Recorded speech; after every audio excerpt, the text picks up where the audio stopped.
Ok, vous êtes prêts? Ok, c'est bon, on est prêt. Ok, je drop dans 30 secondes.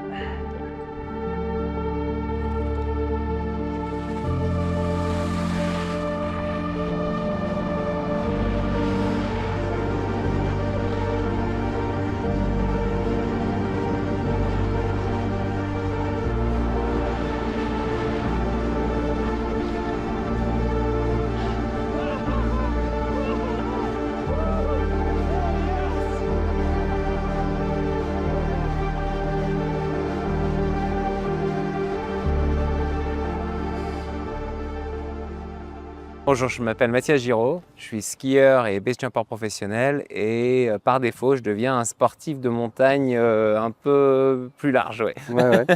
Si tu devais te présenter sans parler de ta discipline, de ce que tu as fait, est-ce que tu pourrais te définir qui es-tu en tant qu'humain?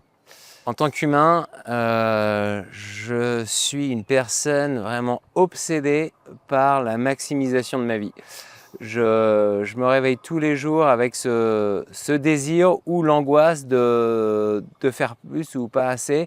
Pas nécessairement pour impressionner les autres ou moi-même, mais pour épanouissement personnel et pouvoir maximiser ce temps éphémère qu'on a là, Ok. sur cette planète. Donc en gros, ouais, Mathias Giraud, skieur base jumper et chercheur d'absolu.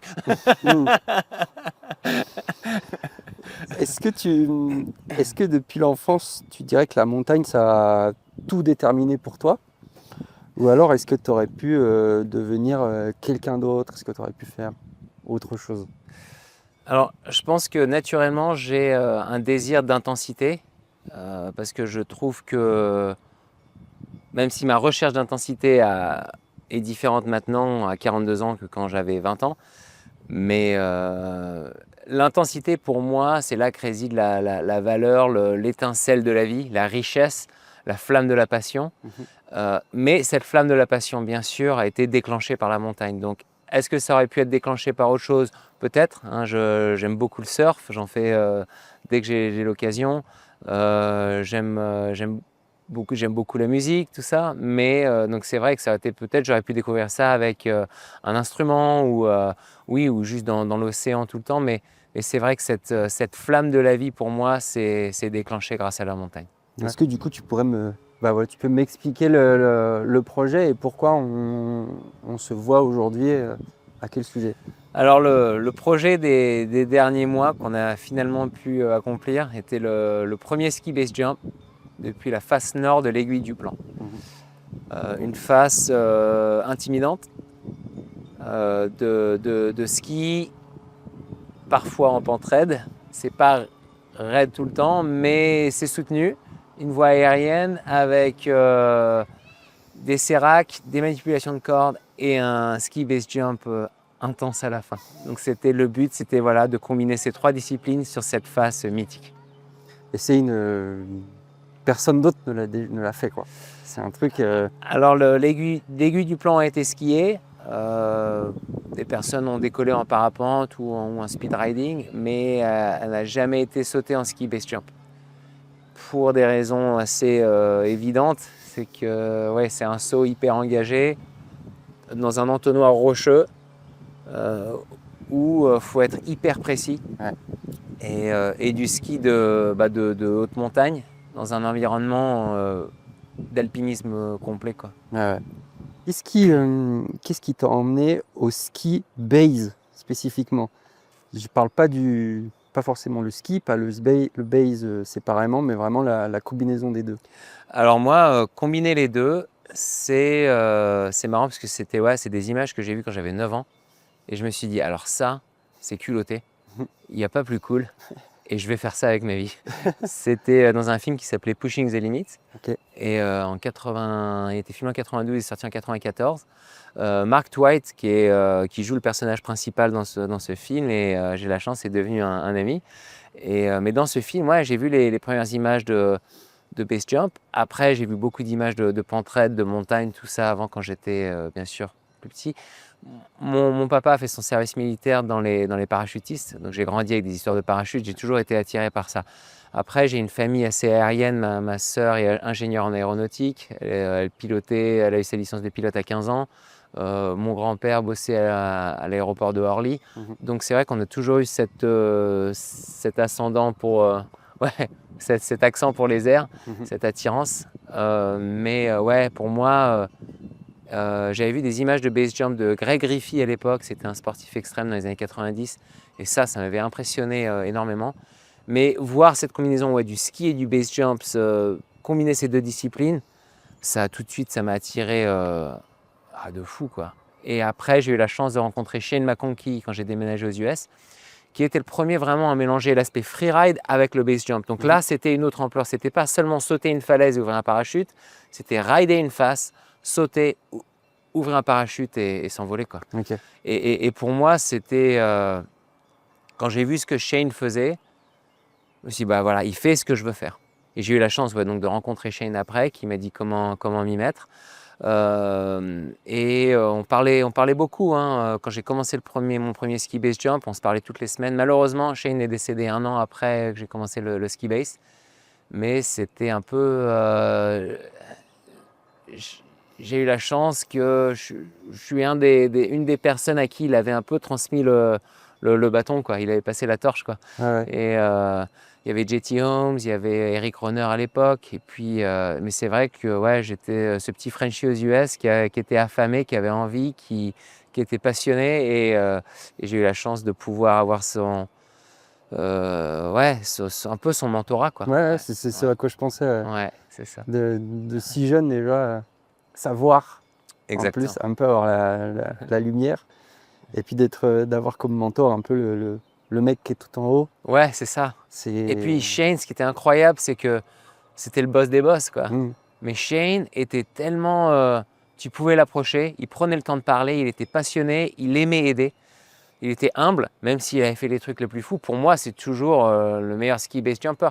Même si je fais un ski base différent de ce qu'il fait lui, je pense qu'il y a plusieurs, maintenant, un peu disciplines dans le ski base, même si c'est une discipline quand même très niche, quoi. Ouais. Mais Shane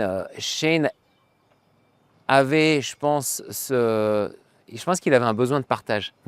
Et c'était super parce qu'il le faisait avec plein de bienveillance. Et une fois, il a passé 1 heure au téléphone pour m'expliquer comment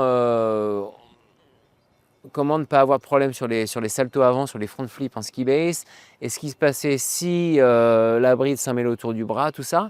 Et ce qui est marrant, c'est pas marrant, mais ce qui est cocasse, ouais, ce qui est unique, cocasse, ouais, c'est qu'1 an après qu'il soit décédé en wingsuit ski base, parce que là il mélangeait tout, il avait fait les 3 à la fois, j'ai eu exactement ce problème sur un ski base jump au Mont Hood, et ce savoir qu'il m'a transmis m'a sauvé la vie 1 an après sa mort. C'est quand même... C'était fou, ouais. C'est quand même assez fou. C'était fou, ouais. Du coup, pour beaucoup de gens de ma génération, là j'en reviens à ce que je disais au début, pour moi, tu as existé à travers la vidéo GoPro. Ah où tu sautes la falaise à ski là. Moi, à l'époque, je savais même pas qui t'étais. Pour moi, tu étais juste le gars qui saute d'une falaise avec un pantalon jaune. Génial. Et en fait, cette image, je pense qu'elle nous a énormément impressionnés quand on était ado. Elle nous a fait acheter une caméra, elle nous a mis à la vidéo en fait. Après, où entre guillemets, on avait cette volonté de faire des trucs aussi ouf. Bon, évidemment, on n'allait pas faire ça, mais c'était un peu la vidéo qu'on regardait en boucle. Est-ce que toi, ce moment, il a changé quelque chose est-ce que tu as réalisé que tu es devenu une image pour des milliers de personnes à ce moment-là? Parce qu'elle a quand même fait le tour du monde. Ouais, déjà, ça me touche beaucoup. Merci beaucoup de partager ça. Et puis, c'est fou parce que juste là, c'est l'aiguille croche. Le saut était juste derrière. Je t'emmènerai après, on peut aller le voir si tu veux. Et c'est vrai que c'est la vidéo qui a changé ma vie. Bon, bien sûr, j'avais des moments clés dans ma carrière déjà avant. J'ai eu le premier ski base sur le Mont Hood, des choses qui ont vraiment aidé à amplifier ma carrière, à l'établir déjà. Mais ce moment, c'était un moment déjà magique.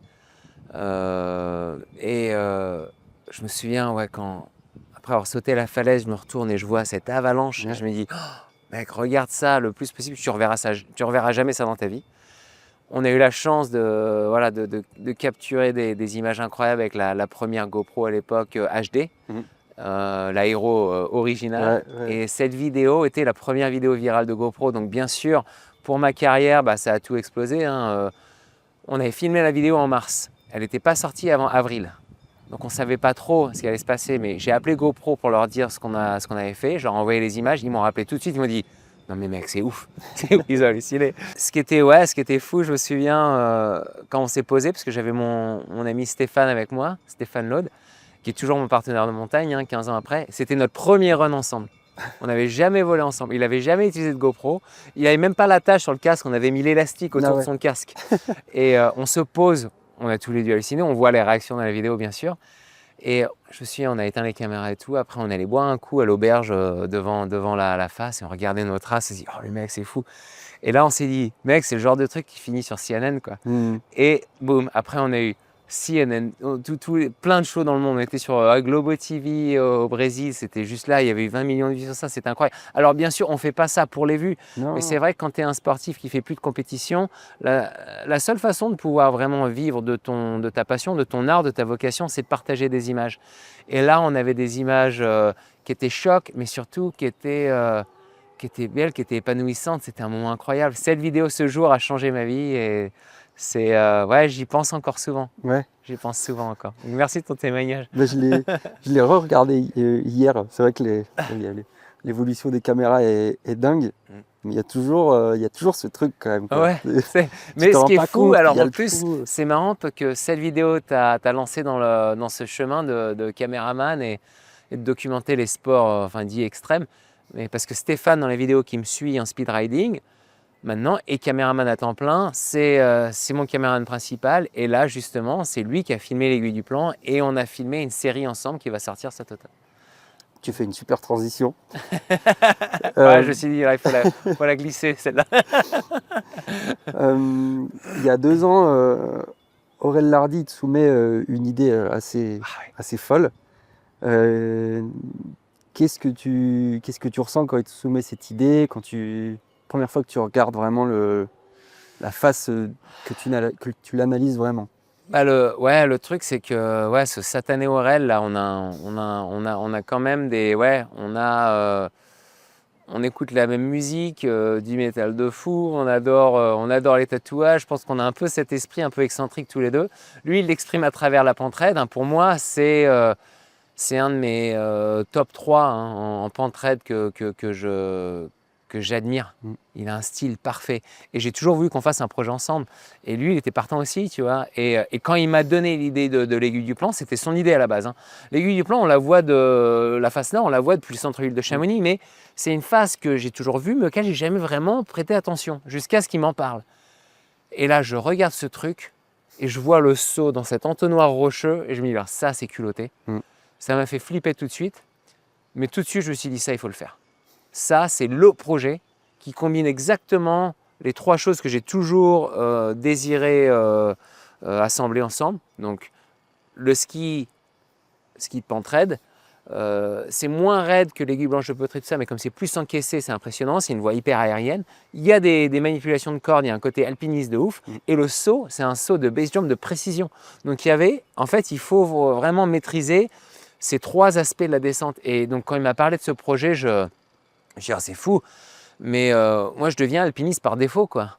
À la base, je suis freerider. À la base, j'ai fait du slalom. Après, j'ai fait de la chute libre. D'un coup, je me retrouve avec des crampons, des piolets. Mais toutes les manipulations de cordes et tout ça, bon, je connais les trucs basiques, mais je ne suis pas au niveau d'Aurel. Donc, j'ai dit, Aurel, il faudra qu'on le fasse ensemble. Et il fait du parapente, du speed riding un peu, ou beaucoup, je crois. Et donc, il m'a dit, écoute, on descend. Tu sautes et moi je descends après en parapente. Mais du coup, on n'a jamais pu se caler pour faire le projet ensemble. Et je lui ai dit, écoute, je crois que je vais devoir le faire tout seul. Il m'a dit, mais vas-y. Et du coup, je me suis dit, bon, il va falloir que je peaufine un peu la technique. Donc, je me suis entraîné. C'était vraiment un puzzle, en fait. Je me suis entraîné sur chaque pièce de ce projet. Ouais. Donc, la pentraide, le ski, peaufiner mon matos, les sauts en base jump, bien sûr. les manipulations de cordes, les différents points d'ancrage. Et c'était super parce que d'un coup, je me retrouve seul en montagne à m'entraîner dans des coins où faut pas déconner, quoi. Et puis d'un coup, je me sens super bien en faisant tout ça. Et donc du coup, ce projet, c'était super parce que c'était vraiment rassembler toutes ces pièces pour construire une belle image, quoi. Ok. Ouais. Et qu'est-ce qui la rend si unique, cette face, sans parler même de technique, mais dans l'histoire du massif? Déjà, c'est une phase qui est légendaire parce que ça a été ouvert par Jean-Marc Boivin et son partenaire de montagne en 77, je crois. Donc déjà, Boivin, pour moi, c'est... On parle tout le temps des watermen dans le milieu du surf, hein, les gars comme Kyle Henny, hein, qui font tout. Mais pour moi, Boivin, c'est le mountain man, quoi. Le gars qui faisait tout, la grimpe, le base jump, le parapente, la chute libre, le ski de pente raide. Enfin, le gars était hyper complet. Et donc, c'est vrai que pouvoir aller, c'est peut-être arrogant de dire ça, mais aller un peu dans ses traces, c'est déjà pour moi, c'est hyper épanouissant parce que c'est suivre ses héros, quoi. Et donc c'est une phase qui a été donc ouverte par Boivin dans les années 70 et qui depuis ça a été skié, mais pas beaucoup en fait, hein. Ça a été, je sais pas, c'est dur de savoir combien de fois elle a été skiée, mais c'est une phase qu'on peut pas skier tout le temps parce que c'est pas hyper dur d'accès, mais c'est une phase qui nécessite vraiment les bonnes conditions pour pouvoir la faire. Il y a des séracs partout, on fait des points d'ancrage sur des séracs, il y a des chutes de glace, de pierre, des problèmes de stabilité au niveau du manteau neigeux, il y a souvent beaucoup de plaques avant, donc c'est l'avantage pour le base jump, comme c'est une altitude un petit peu plus basse, elle est à 3600 en haut, on est à 3600 en haut, le saut est à 3000, donc on est un petit peu protégé du vent, mais bon, il faut quand même qu'il y ait toutes ces conditions qui s'alignent, quoi. Et donc c'est pas dit de pouvoir le faire, et c'est un truc des fois c'est une phase qu'on peut pas rider, on peut pas la rider tous les hivers, quoi. C'est pas se dire aujourd'hui je vais aller me faire l'aiguille du plan comme je vais aller me faire une piste noire. Non, faut attendre, et c'est ça aussi qui rend ces projets magnifiques, hein. Quand on a fait le premier ski base depuis le sommet du Mont Blanc, on a attendu 8 ans. L'aiguille blanche de Petré, 11 ans. L'aiguille du goûter, c'était à 9 ou 10 ans aussi. Le TACU, j'ai attendu 12 ans. Donc quand on saute des séracs à cette altitude, donc neige, glace et vent, c'est pas facile d'avoir toutes ces conditions. Et là, on les a eues.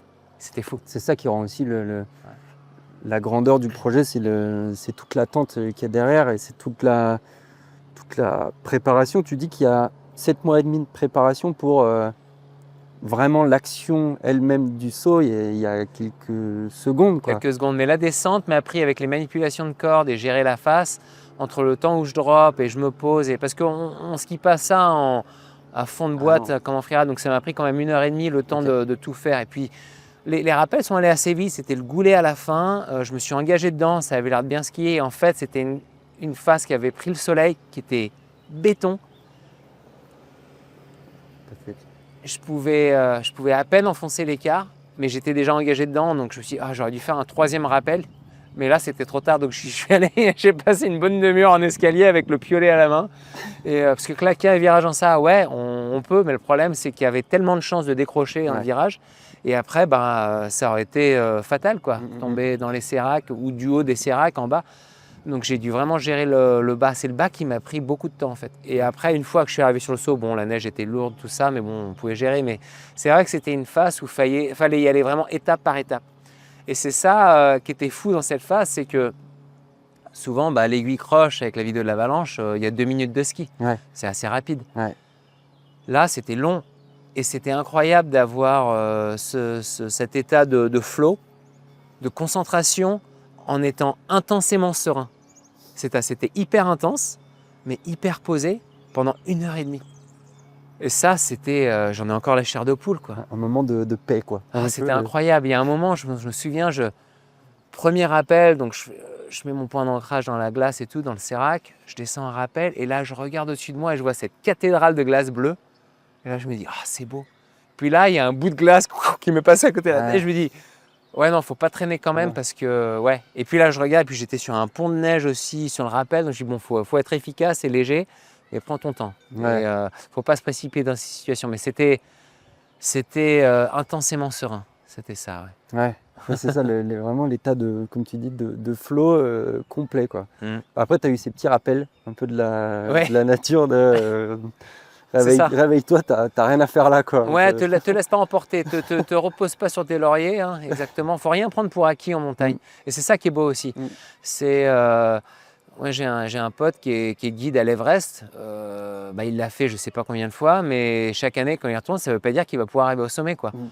C'est pas parce qu'on a fait, c'est pas parce qu'on a plein de projets qu'on a accomplis, qu'on a de l'expérience, que le prochain est gagné, quoi. Ouais. Et c'est ça qui est beau en montagne, c'est que rien n'est garanti, il faut s'adapter tout le temps et c'est beau et ça te remet à ta place, hein. Je pense qu'on a tendance à partir un peu dans l'hubris ou dans l'arrogance, hein, dans le domaine humain, hein. Quand on a fait ses gammes dans quelque chose, on a un peu cette importance de soi qui vient avec, et dans ces moments comme ça, ça nous remet à notre place, quoi. Ouais. 2 semaines avant toi, il y a Milo Cravero qui perd la vie sur cette même voie. Ouais. Comment la nouvelle, tu la reçois et est-ce que ça remet en question le projet? Est-ce que ça te questionne? Avant de faire le projet, malheureusement, Milo est décédé sur la face. Il s'est fait emporter par une avalanche. Grosse plaque avant qui est partie et qui l'a fait 800 ou 900 mètres de chute. Et alors ce projet, ça faisait 2 ans qu'on y pensait. Donc quand il y a un drame qui se passe comme ça 2 semaines avant la date qu'on s'est fixée ou le créneau météo, c'est vrai que ça remet les choses en cause. Il ne faut pas se dire je vais faire le projet simplement parce que j'ai dit que j'allais le faire. Après, Milo, je ne le connaissais pas. Donc quand j'ai entendu la nouvelle au début, par préservation de moi-même, je me suis détaché. J'ai essayé de regarder les choses de façon pragmatique. Mais alors après, on avait 20 ans de différence, 22 ans exactement. Mais Milo, il a grandi où j'ai grandi. Ouais. On avait le même sponsor. On avait plusieurs amis en commun. Et d'un coup, il y a des attaches. Et même si on ne se connaissait pas, c'était pesant, très pesant. Et je voulais pas, c'était pas un saut de bravade, c'était pas un saut d'arrogance, c'était vraiment un projet que je m'étais établi depuis 2 ans. Et donc cet accident, le décès de Milo 2 semaines avant, ça m'a fait réfléchir encore plus à comment et surtout quand le faire.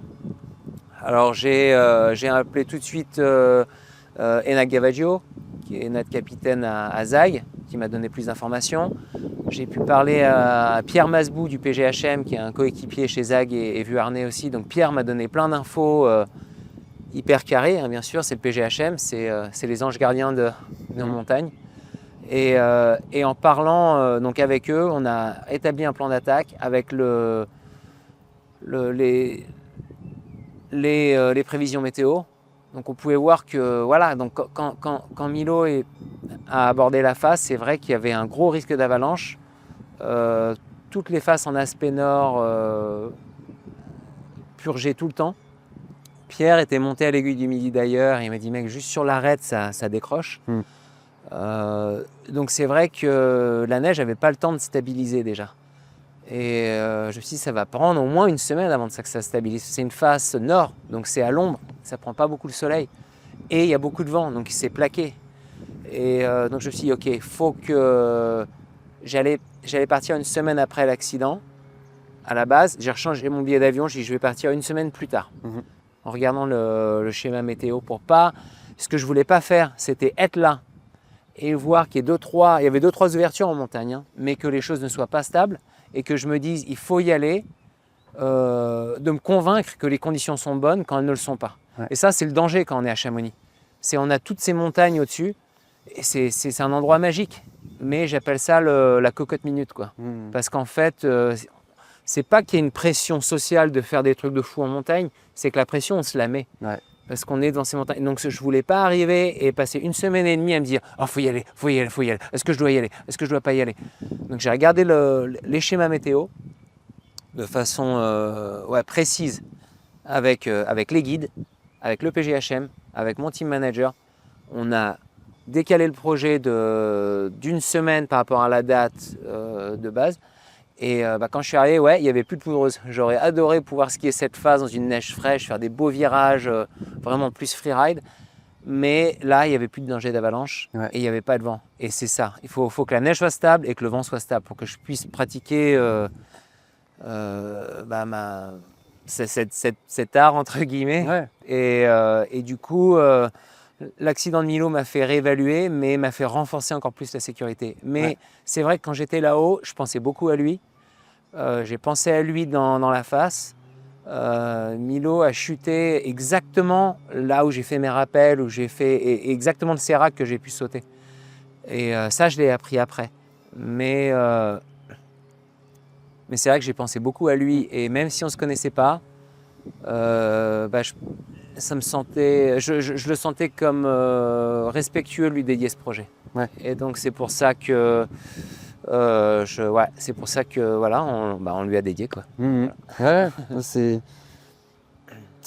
tout l'idée. Dans un sens, il t'a, en tout cas, cet événement-là, cet accident, ça t'a aidé à l'éviter d'autant plus, à être beaucoup plus préparé. Peut-être que si ça n'avait pas eu lieu, tu n'aurais pas eu encore plus toute cette réflexion, toute cette aide que tu as demandé en plus, quoi. Et ça, c'est quelque chose que j'ai appris aussi après 20 ans de base jump.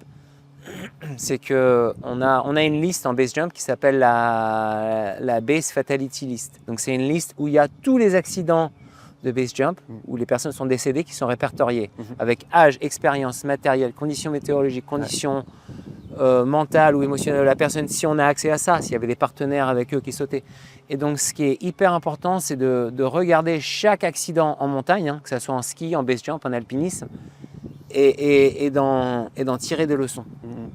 Et donc quand on perd quelqu'un en montagne, c'est dramatique, mais il faut savoir rester pragmatique et rassembler un maximum d'informations autour de l'accident pour pas commettre les mêmes erreurs. Ouais. Et donc l'accident de Milo était un rappel de vigilance. Ouais. Ouais.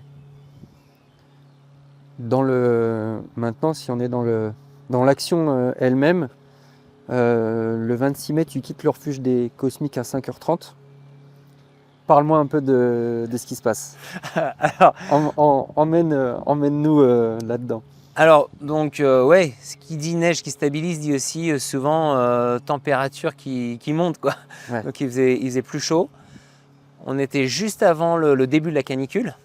Et ça, c'est caractéristique. À chaque fois que j'ai fait des projets en haute montagne, juste avant la canicule, quelques heures avant, c'est tout le temps calme.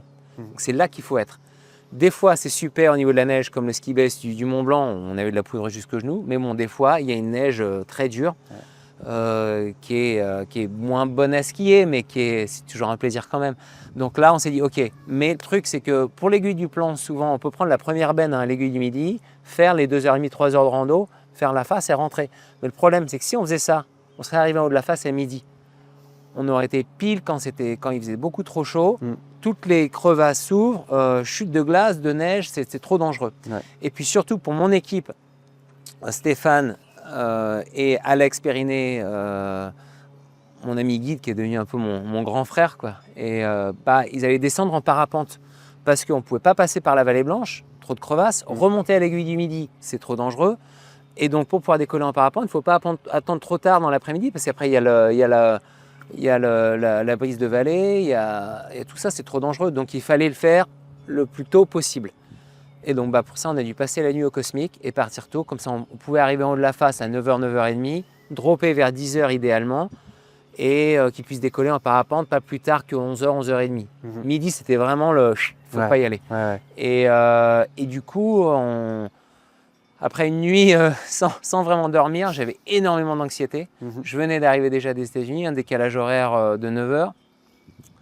J'arrêtais pas de penser à comment faire les choses dans la face en fonction des différentes conditions. On avait inspecté la face 2 jours avant, donc je savais que c'était bon, mais c'est vrai que ça avait réchauffé encore un peu. En montant, j'ai vu que ça avait purgé encore un peu aussi. Je me suis dit, est-ce qu'il y a de la glace ou je m'y attends pas? Comment faire en fonction? Donc j'arrêtais pas d'évaluer tous ces scénarios dans ma tête. Donc j'arrivais pas à dormir. Et j'avais tellement d'anxiété que j'ai dû me convaincre que j'allais pas le faire le jour d'après, que j'allais me lever, qu'on allait redescendre avec la benne pour pouvoir trouver le sommeil. Ah ouais.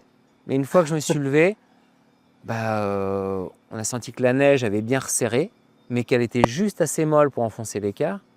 Un peu creuse, donc il fallait quand même la skier un peu léger. Et puis bon, après le petit déjeuner. Et c'est vrai que les réponses à nos questions arrivent toujours quand on part en montagne. Mhm. On ne sait pas tant qu'on n'y est pas. Et donc en commençant la randonnée, je commençais à pouvoir évaluer les conditions, comment je me sentais physiquement, mentalement, le temps d'arriver en haut de la face. J'avais toujours un peu d'anxiété. Mais c'est vrai que je me suis dit, bon, c'est bon, il faut y aller, quoi. Et donc on a pu y aller. Mais c'était vraiment ces 3 phases de se sentir dépassé émotionnellement et d'acceptation progressive jusqu'à cet alignement du mental, du physique et de l'émotionnel, quoi. Et c'était surtout avoir un guide comme Alex qui s'occupait de tout. Tu vois, il nous a pas seulement guidé physiquement dans les montagnes, il m'a aidé à me recadrer mentalement, émotionnellement. Il s'est occupé de toute la sécurité. Il a fait une petite plateforme pour mes skis. Il m'a encordé jusqu'à ce que je droppe. On ne pouvait pas vraiment voir la face de là où j'étais. Il m'a dit, écoute, garde la corde pour les 2 premiers virages. Regarde la face. Si ça pue, tu remontes. Ouais. Et si c'est bon, vas-y. Et après, 2 virages, enfin la corde, il n'y en avait pas besoin. C'était juste pour me rassurer mentalement, quoi. Et quand j'étais sur l'arête et que finalement je pouvais voir la face, je suis dit, ah non, mais c'est bon, ça passe, quoi. Donc là, enlever le mousqueton et c'était 3, 2, 1, on drop. Ouais. Et là, c'était super parce que tout a basculé. Je suis passé de cette hyper anxiété à cet état hyper posé et à me dire, tu sais ce qu'il faut faire, tu sais comment le faire, fais-le. Et là, c'était juste le moment d'exécution. Et c'était hyper épanouissant de pouvoir voir la richesse de croire en sa vision, mais aussi croire en soi et ses compétences. Et là, c'était vraiment la matérialisation, tout prenait vie. Ouais. Tu savais que de toute façon que tu pouvais le faire, que là-dessus, tu n'avais pas de doute, quoi. Exactement. Cette image du mousqueton, je trouve. Le mousqueton, ça t'a libéré de. Ouais, de c'était tout, ça. quoi. C'était un peu ce cordon ombilical, quoi. Ouais. Tu vois, c'était un peu le détachement. Et encore une fois, il n'y en avait pas besoin. C'était genre, là, j'allais pas tomber ou quoi. Enfin, on était dans le safe. Mais il m'a dit, voilà, si tu arrives dans la face et que il y a un bout de glace bleue ou parce qu'on n'a pas pu monter dans la face, moi, souvent, j'essaye de monter ce que je vais descendre. Mais là, quand on va à l'aveugle dans une face, c'était vraiment, il m'a dit, écoute, si ça pue vraiment, et tu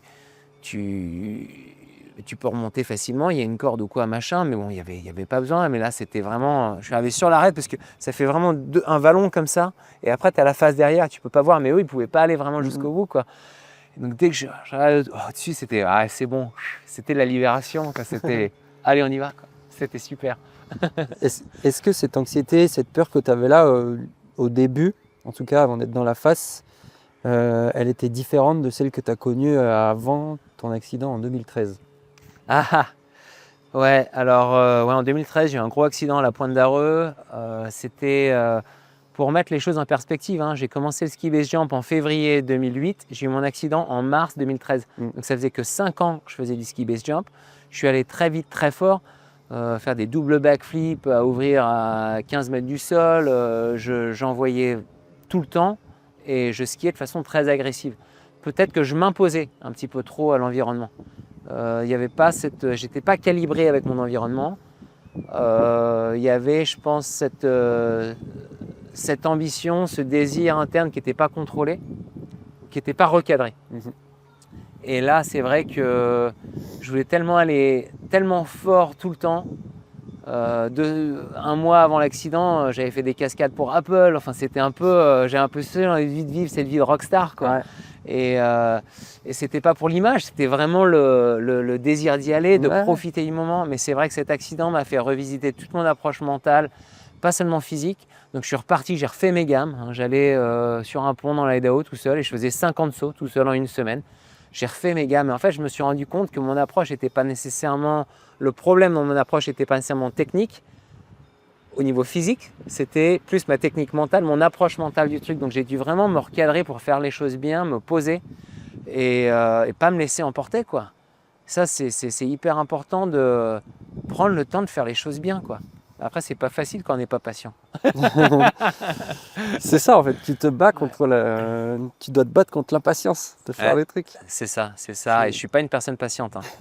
mais la montagne te donne pas le choix, quoi. Ah ouais, elle te Et l'apprend, ouais. c'est Mark Twain, hein, justement, qui est dans le film Pushing the Limit. On parlait, j'étais allé le voir dans le Montana, on avait fait un podcast chez lui. Et il m'a dit, tu sais, si tu t'imposes aux montagnes, les montagnes vont résister. Et résister, bah, c'est se faire remettre à sa place d'une façon souvent violente. Ouais.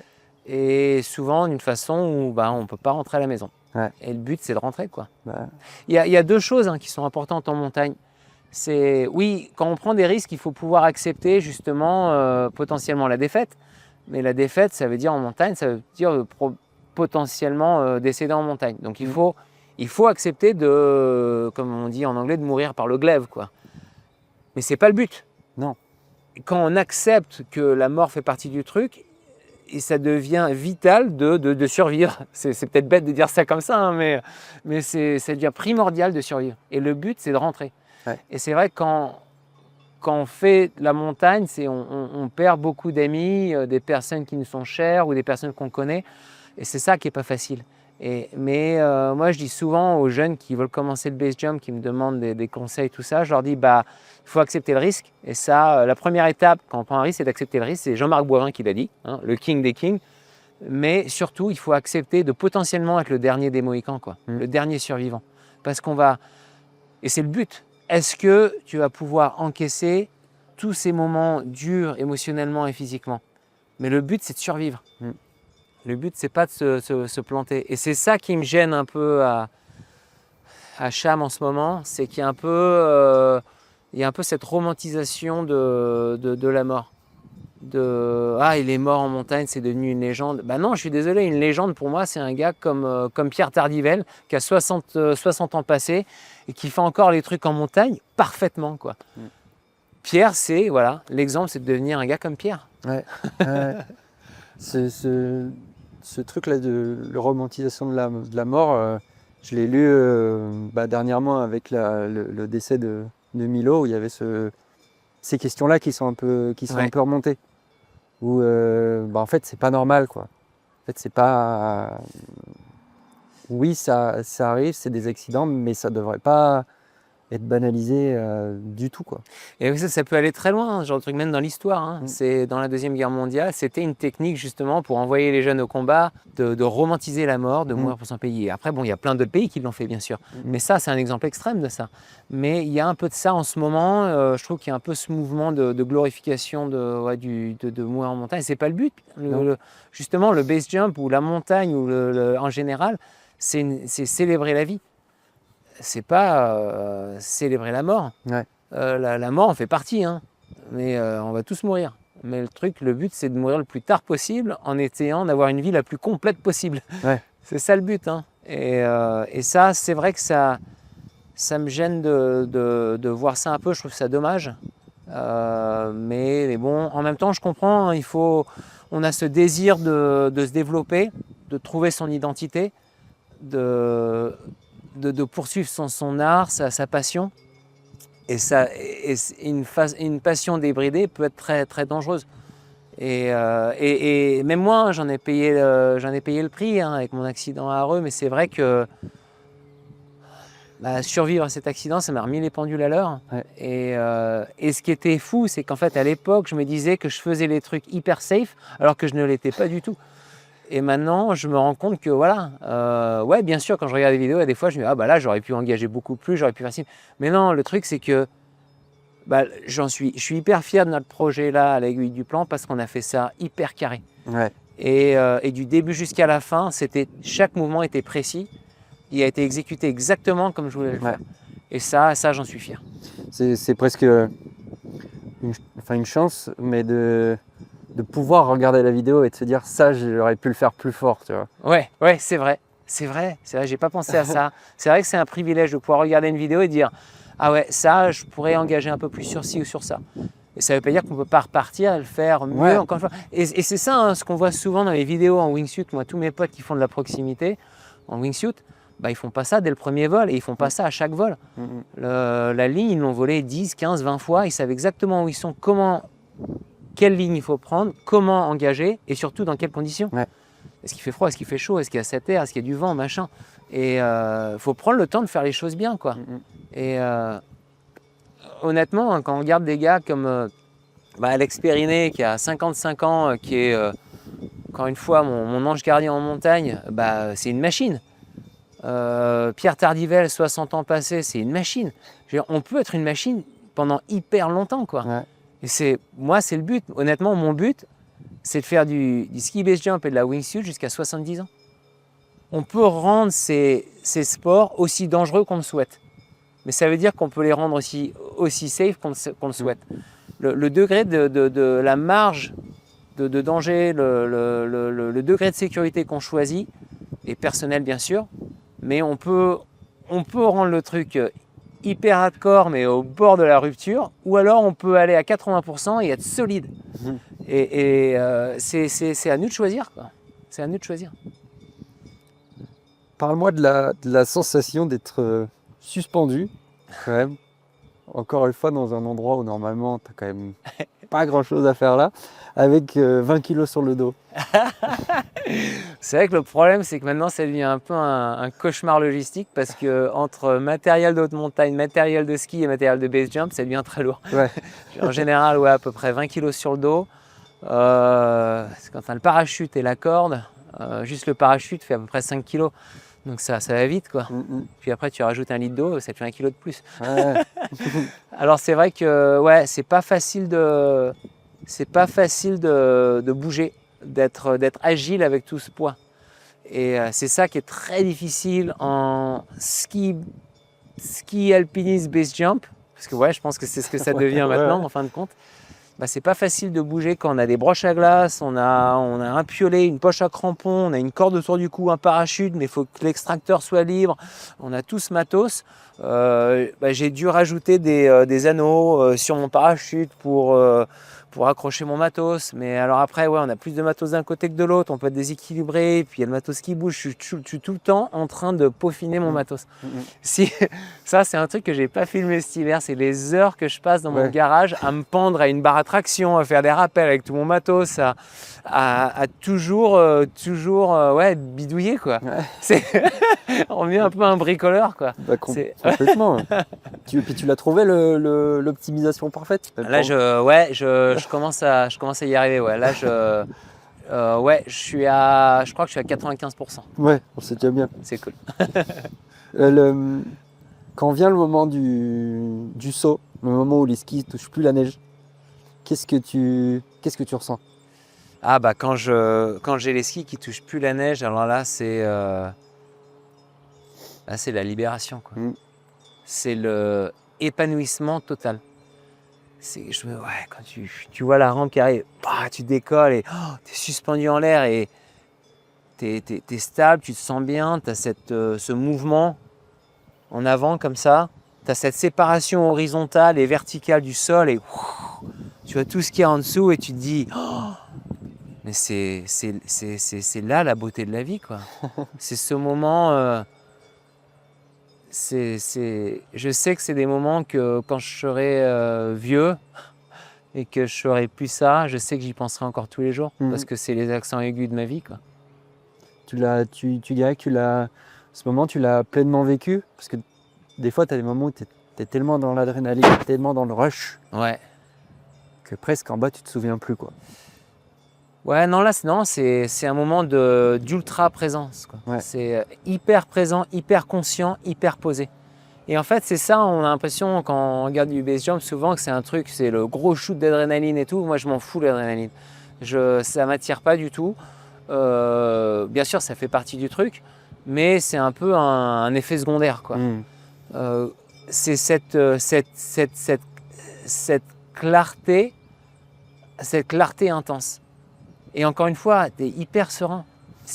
Faut être posé en base jump. Ouais. Et là, c'est quand on est en l'air, quand on est suspendu comme ça, on est ultra posé, mais hyper efficace et alerte en même temps.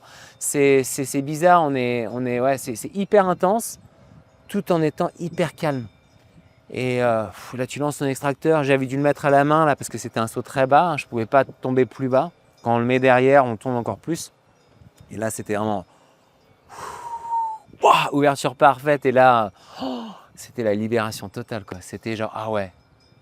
C'est vrai que la photo, elle est assez marrante. Tu fais les deux bâtons dans la main. Ouais. Puis dans l'autre, en fait, on voit pas Ouais. l'extracteur. Qu'est-ce qu'il fait? Ouais, c'est ça, avec l'ombre, ouais.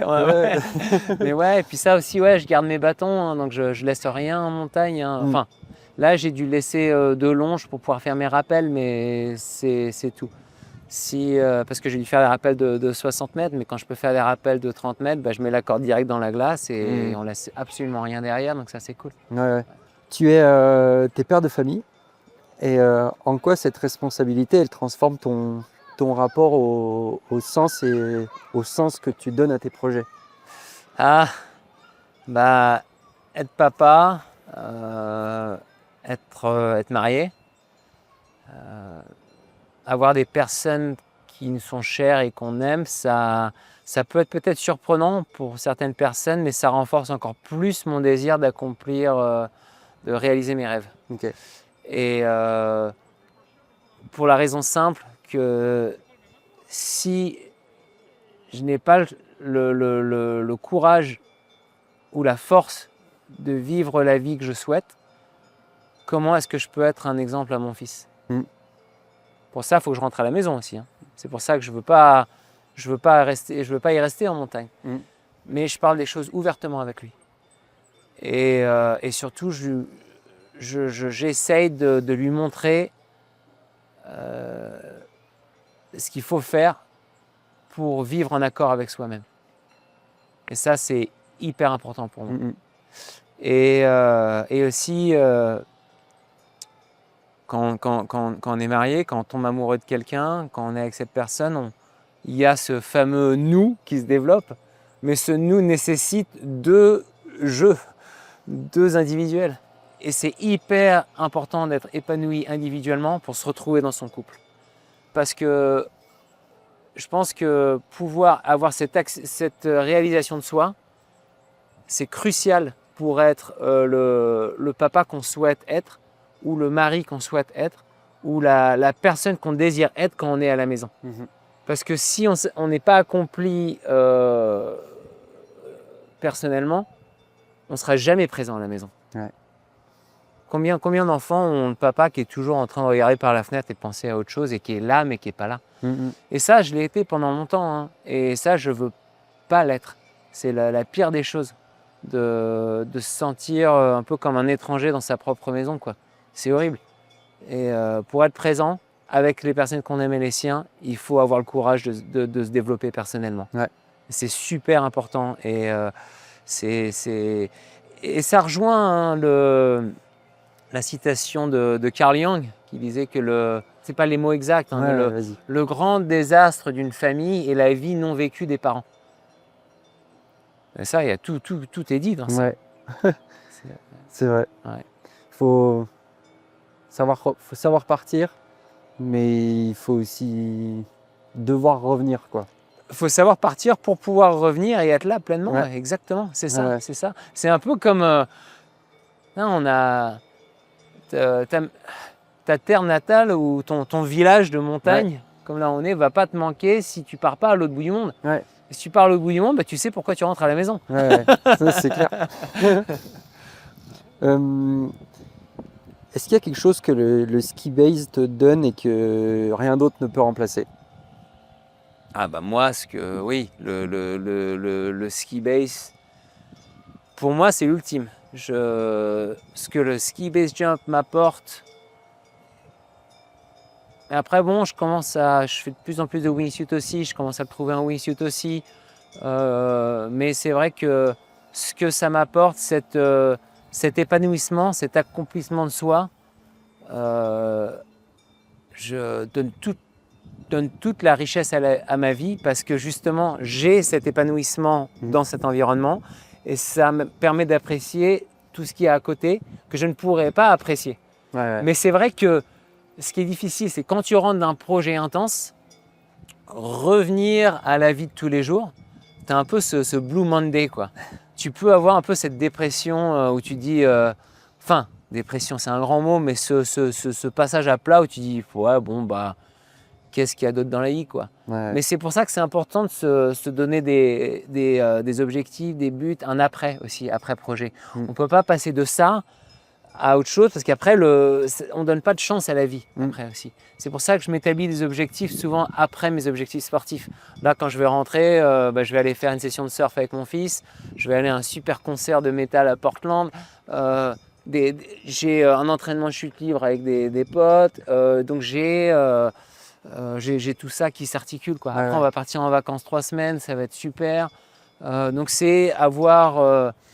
je pense qu'il faut aimer ce qu'on fait là maintenant intensément, avoir un but, un projet dans le futur proche ou lointain pour se projeter aussi, pour avoir cette direction et puis pouvoir avoir cet amour des personnes qu'on aime et qui nous sont chères. Je pense que si on a ces 3 éléments, souvent on trouve l'équilibre nécessaire. Mais s'il en manque un ou il en manque 2, bah c'est dur d'être équilibré dans une pratique aussi intense. Ouais. Parce que si tu as toujours le regard sur un autre projet ou sur plus haut, tu peux te perdre, quoi. Oui, mais après aussi, en même temps, ça donne de la perspective aussi parce que tu dis, ah ouais, ben là, on a fait ça, mais j'ai ce projet dans 3 ou 4 ou 5 ans, il faut que je m'entraîne aussi pour ça. Et ça donne une rigueur et une discipline dans la vie de tous les jours. Mais après, tu as tes objectifs aussi personnels de vie privée qui sont hyper importants. Et donc, du coup, je pense que le ski base jump, que j'ai eu le ski base jump qui n'était pas du tout équilibré pendant des années, c'était une vie monomaniaque. Alors j'ai pu accomplir beaucoup de choses, mais j'ai pas accompli autant que j'aurais pu si j'avais une vie équilibrée à ce moment-là. Et maintenant, avoir cet équilibre de vie me permet de poursuivre ma passion encore plus, parce que justement, je profite quand je suis à la maison et que je fais cuire un pain frais dans mon four. Non, c'est con, hein. Ou alors je vais aller me faire un tour en vélo, ou alors un coup de skate avec mon fils, ou une petite session de surf, ou je me fais un super repas avec ma femme, on se regarde un bon film ensemble et on passe des moments passionnés de couple. C'est hyper important. Mais je pense que ces moments d'épanouissement en montagne mettent tout en perspective et donnent la richesse de la vie de tous les jours. Aussi. Mais pour ça, il faut être équilibré. Et je ne l'ai pas toujours été. Hein. Mais là j'en profite parce que je le suis en ce moment. Oui, cool. Bien sûr. Mais tu ne l'as pas toujours été, mais tu en profites justement à cause du passé. Et c'est ça aussi un peu ce qui me fait revenir vers cette dynamique dont on parlait à Cham en ce moment. Et c'est hyper important de devenir ultra accompli dans une discipline. Ça, c'est vrai. Mais ça aide aussi à donner de la perspective avec ce qu'il y a tout autour. Et qu'il y a énormément de richesse quand on peut développer une vie complète. Et que, même si c'est une passion est un pilier existentiel, il ne faut pas que ça devienne une sentence de mort. C'est ça, le risque en vaut-il forcément toujours la peine Des fois, oui, parce que ça t'amène à des endroits... Oui, si on est préparé et qu'on ne se laisse pas emporter. C'est ça. C'est ça qui est super important. Et parce que moi, je trouve toujours un sens au risque, clairement. Mais j'en profite parce que je ne me laisse pas emporter, quoi. C'est tellement mieux d'être posé. Tu dis que l'Aiguille du Plan, c'est le point le culminant de ta carrière. Il y en a eu pas mal. Celui-là, c'est le dernier. Après un point culminant comme ça... Qu'est-ce que tu recherches? Alors moi, tout est une marge d'approche pour autre chose. Donc moi, pour l'instant, c'est vrai que quand je fais un projet, j'ai ressenti ça après Petré, j'ai ressenti ça après le Mont Blanc, j'ai ressenti à chaque fois que je fais un gros projet, c'est le point culminant de ma carrière. C'est le point culminant à ce moment-là. Exactement. Et là, c'est vrai que c'est le premier projet où j'ai pu vraiment mélanger alpinisme, ski engagé et ski base jump. Mais c'est vrai que c'est une marge d'approche pour d'autres projets à venir. J'ai plusieurs choses que je voudrais faire encore dans nos belles montagnes. C'est vrai que le massif du Mont Blanc, il y a énormément de choses à faire. Et après, c'est vrai que j'ai des projets que je souhaite faire en Amérique du Nord, mais aussi potentiellement au Pakistan et au Tibet. Mais j'y vais étape par étape, c'est ça en fait. Moi, chaque étape compte et j'y vais pas par pas. C'est important. C'est pour ça moi, la question de chaque fois de c'est quoi le prochain projet, c'est pas forcément des questions que je pose frontalement parce que je trouve que Ouais. tu as déjà accompli un truc énorme. Penser tout de suite à l'après, c'est un peu précipité. C'est Alors, je te cache pas, hein, hier j'étais déjà en train de faire la reconnaissance pour mon prochain projet. Hein. Dès que j'atterris, c'est vrai que je suis quand même très obsessionnel, obsessif, je sais pas comment le dire, mais ouais, mes désirs tournent facilement à l'obsession. Ça c'est vrai. Mais c'est aussi comme ça que tu peux accomplir des trucs aussi audacieux Ouais, c'est vrai. ou qui nécessitent autant de préparation. Ouais. Et parce que c'est pas un truc où tu peux te lever et dire ouais bon bah là ouais ça y est je vais le faire là vite fait. Non, tu prends le temps de te poser. Quoi. Tu te mets pas une cuite la veille et tu te lèves à 8h du mat et dis bon bah allez on va faire ça. Et il y en a qui le font. Ouais. Qu'est-ce que tu dirais aujourd'hui au Mathias de 2013? Mathias de 2013